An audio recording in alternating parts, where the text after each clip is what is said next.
আপনি যদি সাইয়েদনা ওমরে ফারুকের জীবনের দিকে তাকান, এমন কঠোর, এমন বীর সেনানী ছিলেন। সাইয়েদনা ওমরে ফারুক যদি রাস্তার এই মাথা দিয়ে হাঁটা শুরু করতেন, শয়তান ওমরে ফারুককে দেখলে ওই রাস্তা রেখে দিয়ে অন্য রাস্তা দিয়ে হাঁটতো। সুবহানাল্লাহ। ওমরে ফারুক রাদিয়াল্লাহু তাআলা কি পার্সোনালিটি ছিল, কি পার্সোনালিটি। আমাদের এলাকায় ছোট বাচ্চারা রাতে ভাত খেতে চায় না, আমার মেয়েটাও খেতে চায় না। এই এটা দিব, ওইটা দিব, আজকে মাহফিলে আসার সময় বলে দিছে লিস্ট করে এটা এটা আনতে হবে। তো ছোট্ট বাচ্চাদের অনেক বায়না থাকে, ওরা রাতে খেতে চায় না। তো মায়েরা বিভিন্ন ভয় দেখায়, এই বাঘ আসবে, বাঘ আসবে খাও, এই ভূত আসবে, ভূত আসবে খাও। কি আসবে? হ্যাঁ, ভূত, ভূত, ভূত আসবে, বাঘ আসবে, খাও খাও খাও, তাড়াতাড়ি খাও। তো বাচ্চারা এগুলো শুনে ভয়ে খেতে শুরু করে।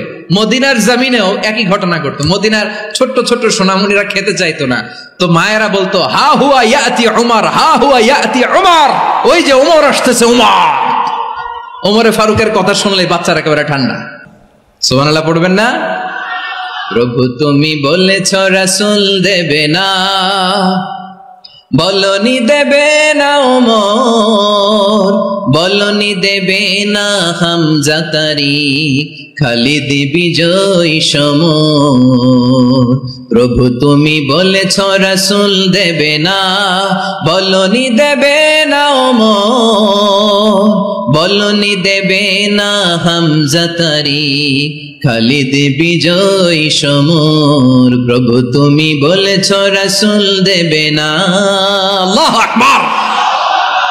ওমর ফারুক রাদিয়াল্লাহু তাআলা আনহু, ওনার কথা শুনলে গায়ের মধ্যে গুজবাম হয়, গায়ের পশমগুলো দাঁড়িয়ে যায়। সুবহানাল্লাহ বলেন। কি পার্সোনালিটি ছিল, কি ব্যক্তিত্ব ছিল। মুনাফিকরা ওমর ফারুককে জমের মতো ভয় পেতেন। শয়তান, খুদ শয়তান, শয়তান অন্য রাস্তা দিয়ে হাঁটতো। ওমর ফারুক রাদিয়াল্লাহু তাআলা আনহুর জীবনে যদি দেখেন, তাহলে সেখানে আপনি আদালতের, ইনসাফের, সুশাসনের, জাস্টিসের নমুনা দেখতে পাবেন। কয়টা শুনবেন?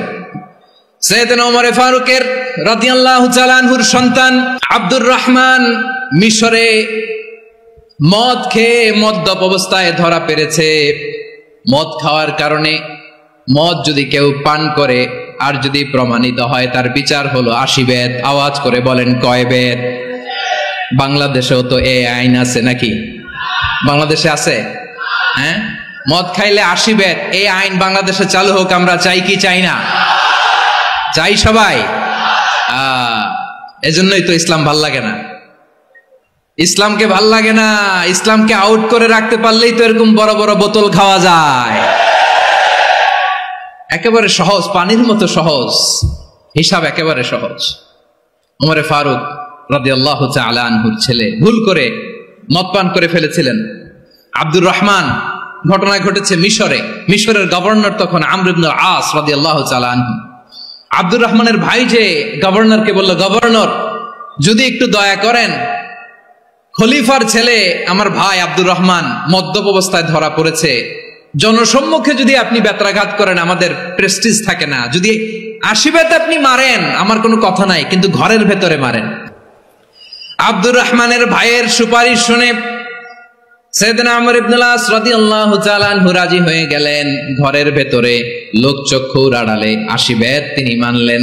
কিন্তু ঘটনাক্রমে এই কথা লুকিয়ে লুকিয়ে ঘরের ভেতরে 80 বেত মারার কথা সাইয়েদনা ওমর ফারুক মদিনা থেকে জানতে পারলেন। মদিনা থেকে তিনি ফরমান জারি করলেন, এই বিচার যেমনটি আমর ইবনে আস আদায় করেছে, এটা প্রকৃতপক্ষে আদায় হয় নাই। আসো সবাই মদিনায় আসো, আমর ইবনে আস মদিনায় আসো, আব্দুর রহমানও আসো, সবাই আসো, জনসম্মুখে এই বিচার কার্যকর করতে হবে। সাইয়েদনা ওমর ফারুক মসজিদে নববীর পিলারের মধ্যে নিজের ছেলেকে বাঁধলেন, আবার জনসম্মুখে 80টা বেত তার গায়ের মধ্যে মারলেন। মাজমুয়ে ফাতাওয়া ইবনে তাইমিয়া রাহিমাহুল্লাহ উনি এটা নকল করেছেন। এটা সবচেয়ে বিশুদ্ধ মত। আরো অনেক মত আছে, মারা গেছে কবরের উপর, ওগুলো বাদই দিলাম। কেমন খালিফা ছিলেন, কেমন খালিফা। পশ্চিমারা তোমরা জাস্টিস আমাদেরকে শেখাও, ইনসাফ কারে বলে, সুশাসন আমাদেরকে তোমরা শিখাও। ওমর ফারুক রাদিয়াল্লাহু তাআলা ওইটাকে, ওই বিচারকে তিনি ধর্তব্য মনে করেন নাই। মদিনাতে এনে আবার জনসম্মুখে আবার আশীর্বাদ মেরেছেন। মিশরে ওমরে ফারুক রাদিয়াল্লাহু তাআলা আনহু আমর ইবনুল আসকে গভর্নর করে পাঠালেন। সেখানে আমর ইবনুল আসের ছেলে একটা প্রতিযোগিতায় রানার আপ হয়েছে। এক মিশরি সেখানে চ্যাম্পিয়ন হয়েছে। রানার আপ বুঝতে পেরেছেন তো? রানার আপ সেকেন্ড হয়েছে, এক মিশরি হয়েছে চ্যাম্পিয়ন প্রথম। কিন্তু গভর্নরের ছেলে ও জিততে পারে নাই। ও রাগে ওই মিশরির গায়ের মধ্যে কয়েকটা লাঠি দিয়ে বাড়ি মেরেছে। মিশরি যে মদিনাতে ওমরে ফারুকের কাছে বিচার দিলেন, আপনার গভর্নরের ছেলে অন্যায়ভাবে আমার গায়ে হাত তুলেছে। সাইয়েদনা ওমরে ফারুক আবার ফরমান জারি করলেন, আসো মদিনাতে আসো। মিশরীকে ডাকলেন। ওই মিশরের গভর্নর আমর ইবনুল আস রাদিয়াল্লাহু তাআলা আনহুকে ডাকলেন, তার ছেলেকেও ডাকলেন। সবাই বসে রইল। আমর ইবনুল আস রাদিয়াল্লাহু তাআলা আনহু মাথা নিচু করে বসে আছেন, লজ্জায় কাচুমাচু। হায় হায়, আজকে আমার ছেলের কারণে আমিরুল মুমিনিন খলিফাতুল মুসলিমিন ওমরে ফারুকের কাছে আমি জনসম্মুখে লজ্জিত হচ্ছি। সাইয়েদনা ওমরে ফারুক বললেন, এই নাও লাঠি। গভর্নরের ছেলে তোমার মাথার মধ্যে যতগুলো বাড়ি মেরেছে, আজকে জনসম্মুখে তুমি অতগুলা বাড়ি মারো। মিশরি বলে, থাক, আপনি যে ডেকে আনছেন সবার সামনে এটা বলছেন, এতেই আমি খুশি। আল্লাহু আকবার। আপনার মহানুভবতা দেখে আমি খুশি, আর অপমানের দরকার নাই। ওমরে ফারুক বলে, না, খবরদার, এই কথা মিশরি তুমি বলো না, মারো, যতগুলা বাড়ি মেরেছে মারো। বাধ্য হয়ে মিশরি আমর ইবনুল আসের সামনে ওনার কলিজার টুকরা সন্তানের মাথার মধ্যে বাড়ি মারতে আরম্ভ করলেন। ঠিক যতগুলা বাড়ি গভর্নরের ছেলে আমর ইবনুল আসের ছেলে মিশরীর গায়ে মেরেছিল, মাথায় মেরেছিল, মিশরি গুনে গুনে ততটা মারলেন। এই দৃশ্য দেখে ওমরে ফারুক রেগে মেগে আগুন, রাগের চোটে রাগ সামলাতে না পেরে, আর নিজেকে সামলাতে না পেরে মিশরীরে বললেন, ছেলেরে মারা শেষ হয়ে গেলে এবার বাবার টাক মাথার মধ্যে কয়েকটা বাড়ি মার।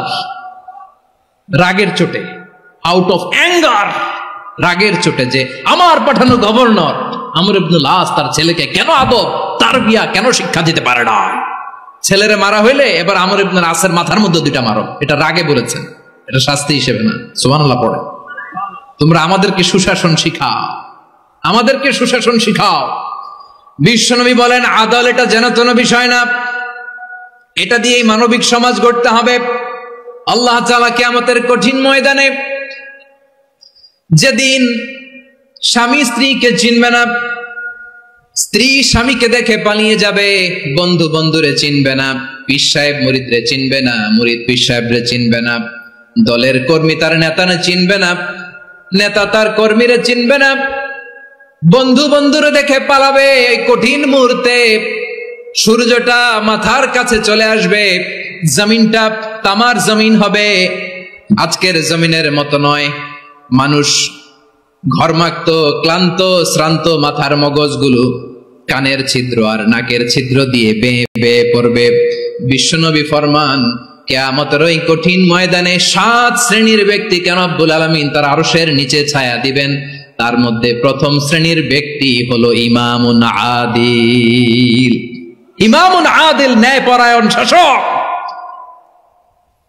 যে ইনসাফের সাথে বিচার করে, যে জাস্টিস সমাজে সার্ভ করে, যে সুশাসন নিশ্চিত করে, ওই ইমামুন আদিল। আদিল শব্দটা বুঝছেন না? ইন্নাল্লাহা ইয়া'মুরু বিল আদল, পাইছেন?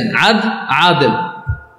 7 শ্রেণীর ব্যক্তিকে আল্লাহ তাআলা সুশীতল আরশের নিচে ছায়া দিবেন, যেদিন তার দেয়া ছায়া ছাড়া কোনো ছায়া থাকবে না। এর প্রথম হচ্ছে ইমামুন আদিল, ন্যায়পরায়ণ শাসক। চিল্লায় বলেন সুবহানাল্লাহ।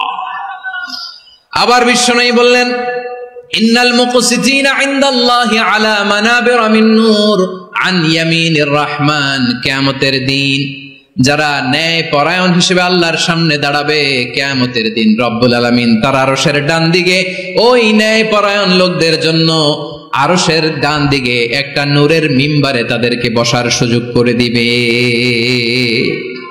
আল্লাহর আরশের ডান দিকে ন্যায়পরায়ণ লোকদের জন্য আল্লাহ তাআলা নূরের মিম্বার বানাবে। 4টে কেন কথা মনে করেছেন? আল আদাল, জাস্টিস। ইন্নাল্লাহা ইয়া'মুরু বিল আদল। আল্লাহ তাআলা এই আদালতের নির্দেশনা দেয়, সুবিচার, সুশাসন। প্রিয় ভাইয়েরা, এটা আমরা বাংলাদেশে চাই কি চাই না? এই যে অরাজকতা, এই যে অন্যায়, এই যে জুলুম, এই যে ইনকনসিস্টেন্সি, সমাজের অসঙ্গতির প্রধান কারণ জাস্টিস নাই, সুবিচার নাই, সুশাসন নাই। শেষবারের মতো আওয়াজ করে বলেন তো, আমরা বাংলাদেশে আদল চাই কি চাই না?